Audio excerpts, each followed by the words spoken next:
విశాఖలో మొన్న ఒక స్టూడెంట్ ఆత్మహత్య చేసుకున్నాడు. ఆ రోజున బ్రేకింగ్‌లు వచ్చినాయి. ఆ తర్వాత ఆ వార్తను ఫాలోఅప్ చేసేవాళ్ళు కరువయ్యారు. ఏమన్నా లోకల్ సిట్యుయేషన్‌లో వదిలేస్తున్నారేమో తెలీదు.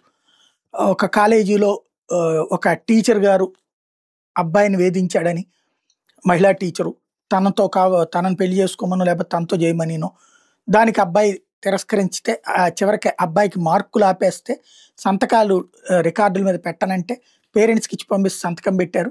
ఆ తర్వాత అబ్బాయికి ఆల్రెడీ ఒక గర్ల్ ఫ్రెండ్ ఉంటే ఆ అమ్మాయితో కూడా విభేదాలు సృష్టించి తర్వాత తను చేస్తుంటే అతను చివరికి మానసికంగా కుంగిపోయి ఆత్మహత్య చేసుకున్నాడని ఇది.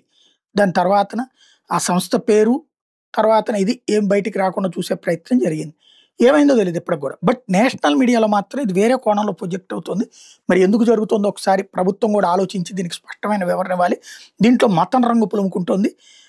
చనిపోయిన అబ్బాయి హిందువు అయితే ఆ వేధించిన అమ్మాయి ముస్లిం వుమెన్ అని చెప్తున్నారనమాట. పేరు కూడా రాసుకొచ్చేసారు. కొన్ని సోషల్ మీడియాలో పోస్టులు, ట్విట్టర్ ఎక్స్‌లో పోస్ట్ అవుతున్నాయి. ఆమె బ్లాక్‌మెయిల్ చేసిందని, ఫోర్స్ చేసిందని, గర్ల్ ఫ్రెండ్‌ని కూడా విడదీసిందని, ఇవన్నీ కూడా ఎంతవరకు నిజం? చనిపోయిన అబ్బాయి పేరు మాత్రం సాయి తేజ. ఆ కాలేజీ పేరు తెలుసు కానీ చెప్పదలుచుకోలేదు నేను. ఎందుకంటే అది కాలేజీ తప్పు కాదు కదా అది. కాబట్టి అన్నటువంటిది. బట్ ఆ టీచర్ పేరు కూడా చెప్పదలుచుకోలేదు. ఎందుకంటే ఆమె మీద ఆరోపణే. నిజం కాకుండా ఉంటే ఆవిడ క్యారెక్టర్‌కి అసాసినేట్ చేసినట్టుంటది. కాబట్టి అది కూడా చెప్పదలుచుకోలేదు నేను. బట్ నిజమేంటో పోలీసులు స్పష్టతనివ్వాల్సిన అవసరం ఉంది.